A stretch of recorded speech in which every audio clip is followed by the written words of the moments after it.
This is how you replace the windshield wiper switch in a Chevy truck, because you have to unplug it down there and then the wires travel all the way up in here. You got to take all this apart, or you just do it the easy way.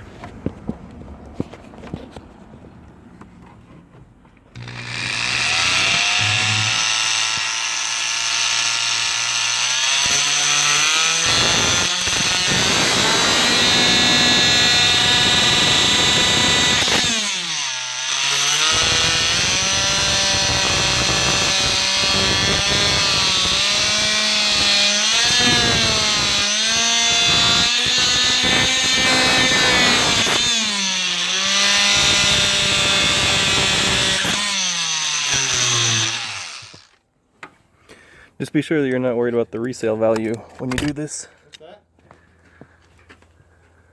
And then there it is.